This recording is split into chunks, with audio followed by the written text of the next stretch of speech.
Hello दोस्तों, नमस्कार। मैं अभिषेक यादव।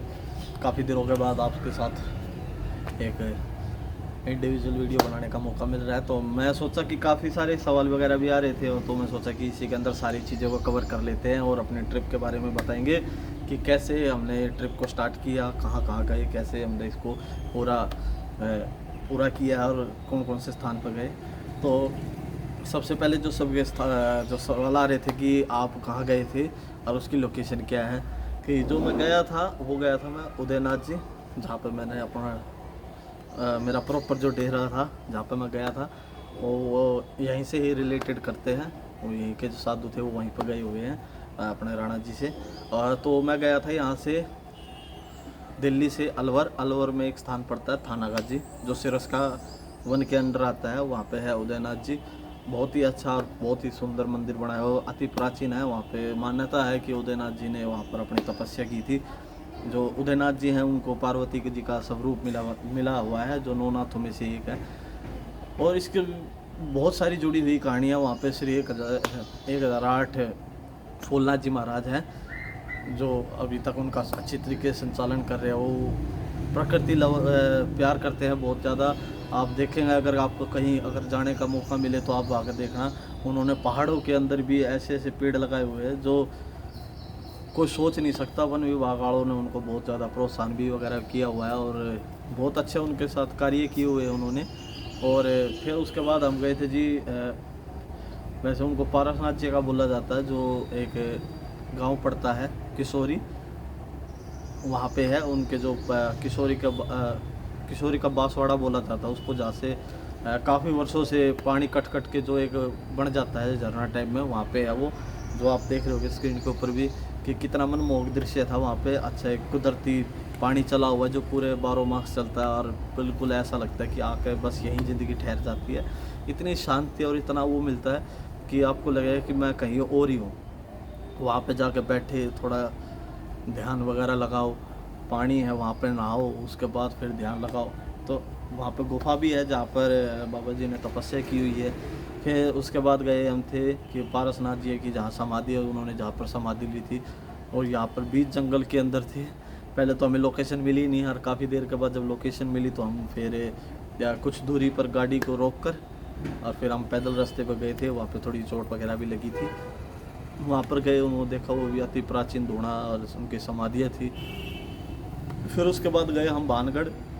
भानगढ़ तो आप सभी प्रचलित ही है कि कितना बोला जाता है उसके बारे में। फिर वहाँ पे हमारा मेन मकसद था, वहाँ पे जो नाथ जियों की समाधि और वो जो मंदिर वगैरह था वो एक्सप्लोर करना था। हमारा मेन मकसद नहीं था कि हम घूमे। फिर गए तो सोचा कि चलो घूम ही लेते हैं इसके अंदर। वहाँ पे ऐसे ऐसे मंदिर देखने को मिले कि जिनको देख कर लगे कि हाँ क्या चीज़ बनाई हुई है। नीले पत्थर से भी काफ़ी सारी मूर्तियाँ थी, और काफ़ी सारी मूर्तियाँ थी जो खंडित भी की हुई है। यहाँ पर एक अति प्राचीन धोना भी था, जिनको अब वो उसमें नहीं है, बट वो था। और काफ़ी मतलब एक मन को शांति देने वाली जगह थी। अगर आप मंदिर के पर्सपेक्टिव से देखें तो आपको कहीं बाहर मैंने ऐसा मंदिर ही नहीं देखा जो वहाँ बना हुआ था। और फिर उसके बाद हमने फिर हम किले वगैरह का भ्रमण किया। तो वहाँ पे मतलब कहने वाली बात ये है कि एएसआई की तरफ से कोई ध्यान नहीं रखा गया, ना कोई मतलब वैसे साफ़ सफाई थी। पर मंदिर जो किला था, किले के अंदर इतना कोई खास ध्यान रखा हुआ नहीं था, क्यों काफ़ी सारे चमगादड़ वगैरह थे। जो गुम्बद था, जो मतलब अंधेरी जगह थी, वहाँ पे चमगादड़। वैसे तो ऑलमोस्ट पूरा का पूरा वो तबाह हो रखा था किला, और कुछ स्ट्रक्चर ही वगैरह थे बस, जो अभी फ़िलहाल जो एएसआई ने उसको दोबारा रिस्टोर किया था। और काफ़ी सारी प्रचलित कहानियाँ भी है, किसी दिन आपको मौका मिला तो फिर आपको सुनाएंगे उसके बारे में भी, कैसे उसकी जो डाउनफॉल की जो कहानी है उसकी, कैसे उसका डाउनफॉल आया था, किस वजह से आया था, किसने शराब दिया था। और फिर उसके बाद उसी के प्रांगण में एक और था, शिवलिंग का मंदिर था। नाम मेरे दिमाग में घूम रहा पर ज़ुबान पे नहीं आ रहा है। वो अति बहुत विशाल का शिवलिंग था वहाँ पे, और उसी के जस्ट साइड में एक अच्छा सुंदर सा जो पहाड़ों के अंदर से एक झरना आ रहा है, और बिल्कुल मनमोहक ऐसा लग रहा है। पीछे खजूर के पेड़ हैं, और सब पीछे से बिल्कुल ही पहाड़ी पहाड़, बस शांति की ऐसी जगह कि बस सोच ही ना सके। और फिर मंदिर के प्रांगण के अंदर भी पानी वगैरह आ रहा था, क्योंकि बारिश हो रही थी, तो पहाड़ों में तो बना हुआ है वैसे वो, और उसके अंदर से आ रहा था। फिर जो हमारे साथ बाबा जी गए हुए थे नोमीनाथ जी, उन्होंने फिर उस चीज़ के बारे में थोड़ा सा विश्लेषण बताया कि बोला जाता है कि इस 4 मंदिर है इसके अंदर। मंदिर के अंदर से ही एक गुफा जाती है जो एक अंडरग्राउंड इसके महल बना हुआ है, जो एक सिद्ध बाबा जी ने ही लिखी हुई है एक बुक, उसके अंदर इसका विश्लेषण है। तो मैं किसी दिन जाऊंगा बाबा जी के पास, वो है किताब, और मैं उस किताब को आपको पढ़ के ज़रूर सुनाऊंगा कि उसके अंदर भानगढ़ के बारे में क्या क्या लिखा हुआ है। और फिर उसके बाद मेरे फ़ोन की होगी बैटरी लो। अब सोचे कि क्या करें, तो फिर भी हमने देखा, थोड़ा एक्सप्लोर किया। उसकी मैं वीडियो नहीं बना पाया, पर वहाँ पे एक नाथ जी की समाधि भी थी। बोला जाता है कि यहाँ पर कोई रुक नहीं सकता रात के समय पर, वो बाबा जी वहाँ रहते थे। और फिर उन्होंने फिर वहाँ पे समाधि ले ली थी, उनका समाधि स्थल भी था।